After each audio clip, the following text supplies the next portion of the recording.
Transmitter device activated. Coordinates set for Earth 2. Hey everyone, welcome to the Earth 2 podcast, your weekly exploration of the DC Comics multiverse and the legacy of their Golden Age characters through the Silver and the Bronze Ages of comics. I'm Peter Watson. And I'm David Steele. Welcome back. Thank you for joining us. Today's episode lets us catch our breath and also serves as a coda to our recent JS April episodes. Isn't that right, Peter? It most certainly is. After the rip-roaring success of our Fox and Crow coverage in our first JS April episode, we were contacted by listener Isamu Yukinori, son of the late great podcaster Isamu Yukinori, and he pointed out to us there is another Fox and Crow story that he thought we might want to cover. Yes, it's from Real Screen Comics issue 42. Cover dated September 1951. Mike's estimates it was on sale in July 1951. I think you should tell everyone about the cover. Oh, it's a big yellow cover. We have Real Screen Comics at the top. There's two cartoon characters who I'm unfamiliar with, poking their heads out from the top. But the main image on the cover is our old friends, Fox and the Crow. Fox is up a flagpole. He seems to be painting it.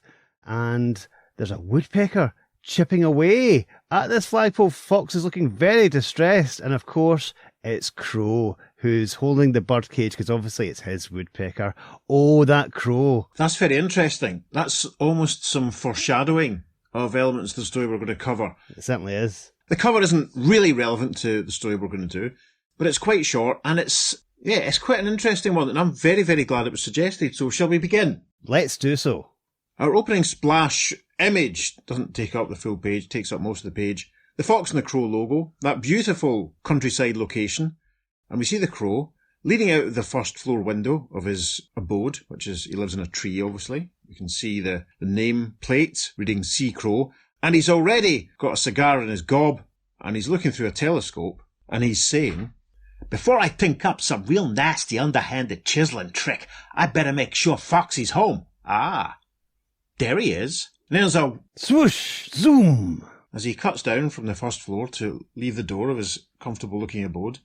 And he flies out, cigar still in his mouth, and he says, "They gave the Nobel Prize for being a great chiseler I'd win every year. This time it only took me a zillionth of a second to think up a real keen one." And the final panel of page 1, he has arrived outside Foxy's house, which is sort of white with red bricks showing through and red slate roof, big red door. And he's already knocked, and Foxy has already answered. Crow stands with his hand out, saying, "I'm here to collect." To collect? To collect what? Money! I don't owe you any money. You're breathing, ain't you? So what? So, it's my heir. Fox looks mightily perturbed at this point. That's silly. Your heir is over by your tree. My heir is right here. I'm breathing my own air. Foxy, I detest these neighbourhood arguments. They upset me. I think this can be settled by you answering a question. Okay, what's the question? From which way is the wind blowing? Foxy points to his right. From that way. Correct! Right from my tree, exclaims Crow, his hat flying off and his cigar flying from his mouth. That means my air is blowing over here. So, pay up fast or stop breathing. Stop breathing? But I can't do that, I'd die. Yous catch on real quick. Well, and Fox, looking very dizzy and disorientated as if he's already trying to stop breathing, his head spinning, says, "So, how much is air today?" $5 a breath. $5 a breath? Fox then taps his chin and looks very thoughtful. Say, just a minute. 1 moment, I'll be right back.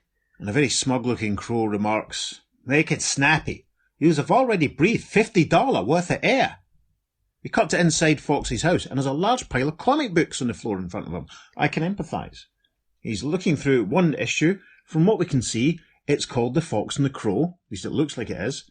And he looks very surprised as he sees something in the comic that prompts him to say, "I thought so. Here it is. The very same thing." He rushes back outside, showing the comic to Crow. "Look at this, Crow. What is it?" "An issue of the comic using me are in." "Exactly.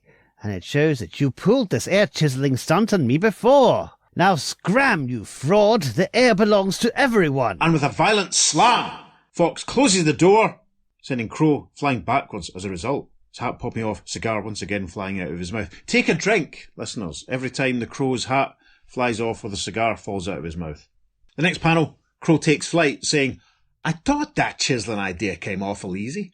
I'll go back home and get one of me costumes, but then he's overtaken. There's a zoom as Fox runs past him, carrying an even bigger pile of comic books than the one he had earlier on. He screeches to a halt in front of the Crow and says, Hold it, Crow. One more thing. It's a word of warning, so to speak.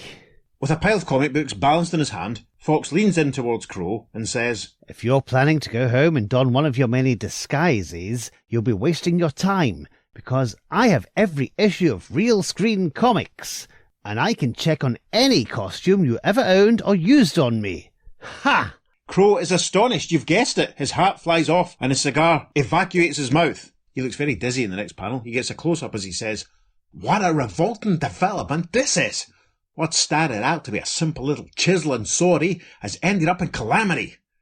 My very existence as a chiseler is threatened. That Fox has a complete history of every chiseling method I ever invented. We see him flying back through the door of his home as he rants and raves, saying, I'll never give up, never.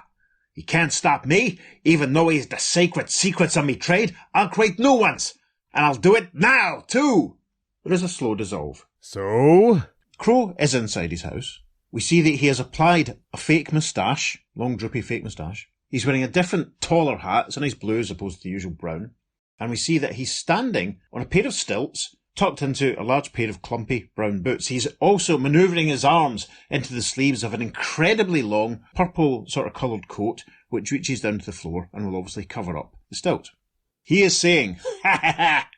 This I've never tried. Stilts! Now on with the long coat and I'm all set. A very quick dissolve, and we see him rapping on the door of Fox's house. He straightens up to his full height as Fox opens the door. Fox emerges, looks up, and yells, Yay! A giant! A 15-foot giant! First panel of page 5. He pulls himself up and looks very thoughtful, tapping his chin again, and he says, Hey, wait a minute. And he dashes back into the house. We see him rifling through his comic collection, throwing terrible regard. He's flinging them left, right and centre, going through each issue and checking them, and we see him saying, No, no, nope, no, nope, no, no, nope, nope. He reaches the bottom of the pile, picks up one comic and says, This is the last one, and it's still no. He must be real. Fox re-emerges outside his house. We see the Crow in his disguise standing in front of him. Fox, looking utterly exasperated, says, Like I said, you're a giant. What do you want? I'm taking up a collection to help us poor giants feel like normal people. And you see that he's faking tears, leans forward as Fox says, Help you feel like normal people? How?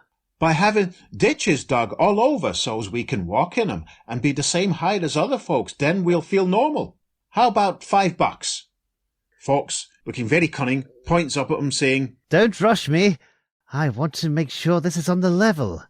How do you answer this? What good are ditches if you have to go in a hotel or something where there aren't any ditches? The Crow waves his arms in frustration and says, Portable holes to stand in, you bird brain.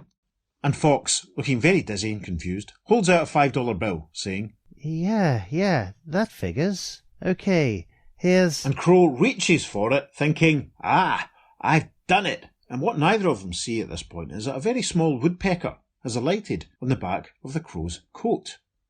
In the next panel, we hear a...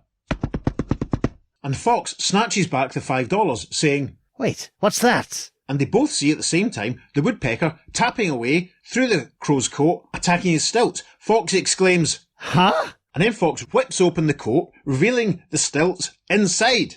He says, So that's it. Crow looks startled. The woodpecker interrupts his tapping and also looks startled. And then in the next panel, out of nowhere, Fox has produced an axe. He yells, You're due for a fall, chiseler, and here it is. And he swings, cutting through the stilts with a whack. Crow yells, Timber! And falls to the ground. In the next panel, there's a violent slam as Fox closes the door of his home. We hear his voice from inside saying, Fraud! We see Crow lying on the ground, his beak all crumpled, and the woodpecker is still tapping away at the stilts. Crow quickly recovers, grabs one of the stilts, thwacks the ground in front of the woodpecker, saying, You blinking red red-headed tattletale. Now I gotta start all over. And the woodpecker flies off, looking very puzzled indeed. Top of page 7. We're back at the crow's house. He's walking around in circles, tink, tink, tink, and he's saying, I gotta chisel that fox somehow. If I fail now, I'm through, washed up, finished. In the next panel, his hat flies off and he yells, I got it! The cleverest underhanded chisel idea I've ever had. Foxy's waiting for me to take him, but I'm gonna throw him off guard. The next panel, we're back outside Foxy's house. Crow is there, Fox is standing with some money in his hand, and Fox is saying, Back again, eh? Well, just remember, I still have this complete file of your chiseling routines, and if this is another... Hold it, Foxy, says Crow, holding up a calming hand, or maybe it's a calming wing. I just dropped over to ask a question. Seeing as how you's got the complete file of me chiseling stunts, I was wondering if you'd mind looking up and tell me how much I got that time I paired the my air gag on yous. Fox, rifling through one of his comics, says, Why, surely. Let's see. Here it is, right here. It's $5,961. And a boiled ham. I see, says the Crow, sitting down on the porch, relaxing slightly with a cigar in his mouth. And, how much that time I pretended to be an orphan? Orphan? Orphan? Oh, yes. $391 and 1 bottle of milk. Foxy, again, rifling through his comics, which are all stretched out on the ground in front of him. We do not encourage listeners to store your comics in such a fashion. Crow asks, and the time I was the giant ant? Ant? Oh, yes. $6,000 even. At this point, Crow spins on his heels and starts flying off, saying, well, that settles it. Settles what? As long as me chiseling career is over and I owe you so much dough, the best thing for me to do is move away so yous can't collect nothing from me. Fox rushes after Crow, waving his arms, saying, Wait! You can't do that! You simply can't move away and prevent me from ever getting my money back. That's not fair. Sorry, Foxy, but chiseling's me living. I gotta go find some other stupid fox to work on. The next panel's cracking. We see Crow flying just out of view as a very panicked and scared-looking Fox rushes after him, saying, No, no, if you leave, I'll never get my money out of you. And if I stay, I'll starve, so goodbye. Fox is then running alongside the Crow, clasping his hands in desperation here. Isn't there something I can do to make you change your mind? Yous might try offering me $10. Gladly. Here. Now, will you stay? Crow snatches the offered $10 from Fox's hand, saying, It's a pleasure. Wow, it worked. I did it. Starts dancing up and down in the next panel, saying, even though you had a complete record of all me chiseling capers, I just chiseled yous out of 10 cartwheels a new way. Fox looks astonished, and the top of his head flies off. Louis. The next panel, we see the Crow lying down on the ground, his beak dented and crumpled, stars circling a bump on the top of his head. He still grasps the money and says, Ha ha! So Foxy just worked me over, but I don't mind. I not only got $10 off of him, but I added another great chapter in the history of chiseling. And we don't see Fox's face as he takes his leave, but we hear him saying, Fraud! Charlatan! Mountebank! And a small caption reads, The end. Oh, that Crow. I like doing the Crow's voice, it must be said. I like doing Foxy's voice. It must be said also. From now on, we should do the entire podcast as Fox and Crow. I think people will get tired of that very quickly. I don't think so. I think it's indubitably a great idea. Listeners, do you think we should do... Anyway, let's start the chat on this then. Yes. As obviously Isamu suggested this for a reason. The reason being that they are referencing their own comics in this story, so it's very meta. Yes. And what year did you say this came out? 51. Wow. Way before we'd really had any of the things like Barry Allen reading Jay Garrick's adventures and taking inspiration to become the Flash. Yes. You know, anything like that, way before all that. Fantastic. Because obviously the big point in Flash 1, 2, 3 is that Barry's read Jay's adventures and knows who he is and all such things. So this is interesting that Fox has a complete run of real screen comics, which has the chronicles of what has actually happened to them. So, does this mean that the Fox has access to another Earth where their comics are published and he's able to grab them and keep them as a sort of painful biographical record of all the times he's been stung? Or does it just mean that on their Earth, if they are obviously on an Earth in the multiverse, it's a leap, listeners, but go with us. Does that mean that there's some way of someone knowing what happens to them and then writes up and draws up their adventures? What's your thoughts? But that's it. I think it must be a cartoonist biographer. I think Fox is selling these stories to a cartoonist who's publishing the comics. That's how Fox makes his money. Yeah, I suppose it's quite a nice big house. Don't you think that Fox travels to a parallel Earth to get them version is more interesting as pertains to the whole point of the podcast? Could do. Perhaps he's got a Transmaster device in his basement. Maybe he has. We have no evidence to say he hasn't. Yeah, absolutely. There's nothing to say that that's not what's going on. Uh-huh. It's fascinating. I'd love to see something where, like, I don't know, where Dr. Sneak has another go at Our Man, and Our Man has to rifle through his collection of adventure comics to see how Dr. Sneak has already tried it. You're obsessed with Dr. Sneak. Speaking of Dr. Sneak, actually, I think Abel commented on, I think it was on Instagram yesterday. We record this on the 23rd of April, so I think it was yesterday Abel commented. In one of our JS April episodes, Steve and I did that Our Man story with the Our Man duplicate, and we commented on how interesting the splash image was that had Our Man standing with a pistol. And Abel pointed out, Steve and I completely missed the inference that this was the evil, hypnotised bad guy Wallace, Our Man, with a pistol. And Abel was sort of saying that was sort of to suggest that he wasn't the real Our Man. And Steve and I completely missed that and failed to pick up on it. So thank you, Abel. And apologies to everyone for Steve and I being so dense, but we were probably preoccupied with trying to figure out what was happening at the police station and what was happening at the house near the end. So, yes. So thank you, Abel. You're never going to forget that story. See, honestly, like, picking panels to post on Instagram and just, it's the way that the last 3 or 4 just cram in so much. It's just, it literally seems like Bernard was like, drawing away and someone walked in and said, right, do you need to finish this? Why are you drawing 6 pages? You need to make it 5. As we've said 1,000 times, if they lost some of the earlier panels, if they were a bit smaller, it might have been a bit more. Mm-hmm. I think one of the Dr. Fate stories we did was like that, I think. Anyway. Yeah. So yes, thank you to our listeners for pointing such things out and making us aware of stories to cover and pointing out things that we may have missed, because we don't claim to be perfect. We don't claim to be perfect! Oh, you don't claim to be perfect, Crow. Peter likes to think that he's perfect, listeners. We also had some other correspondence, I think, which we've mentioned before. Yes, we had an email from regular listener and correspondent Alec Bredner. And Alec was following up from David's comparisons of stories to The Defenders issue 39 and its cover and how it doesn't relate to the story. I'll read an excerpt out from Alec's email just so you can catch up if you're unaware of this. I feel that I absolutely must comment on David's obsession with Defenders issue 39. It is true that David and I had a face-to-face conversation about this comic, and he went through every page of the issue, pointing out that the Hulk was mostly absent from the story, which in his mind was some sort of betrayal to the people who had bought the comic. However, I have been so completely misrepresented here that I feel that I must go over David's head and speak directly to the listeners and inform them of what also occurred in our discourse, because the way that he told the story implied that I was completely satisfied with his conclusions. Nothing could be further from the truth.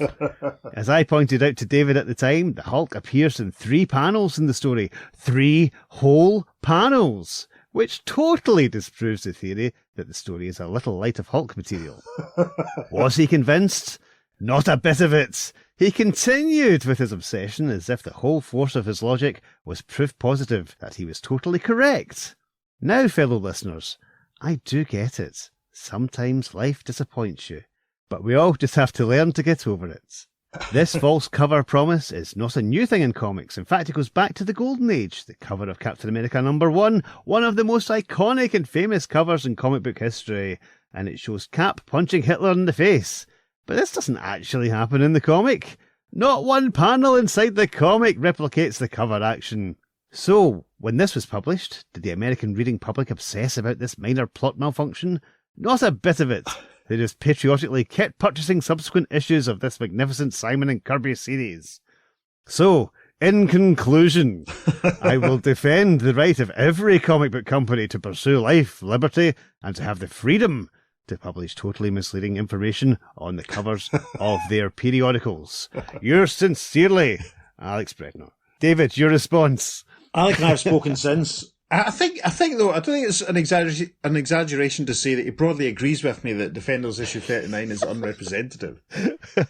I would much rather have a cover like Defenders 39, which at least suggests something that's going on in the story, rather than so many covers that we see nowadays, which are just sort of glorified pin-ups. I think things have got a little better. Mm-hmm. Thinking of the recent Challenges of the Unknown and Justice League Unlimiteds that have been published by DC for a start, they do seem to give you an idea what's going on. But I think the reason I go on about Defenders 39 so much is it's my favourite example of the trope of, as Alex says, comic publishers hustling. Yes, chiseling, so to speak. Yep.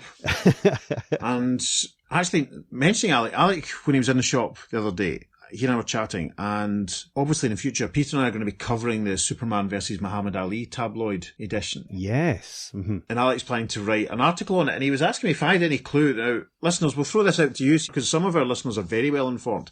Some of the European editions of Superman versus Muhammad Ali, because obviously it was very, very widely reprinted in other territories.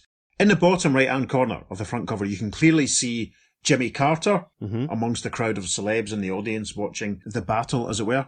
But in a couple of European territories, Jimmy Carter is replaced by a sort of dark-haired chap with thinning hair, a big moon face, and a blonde-haired man as well.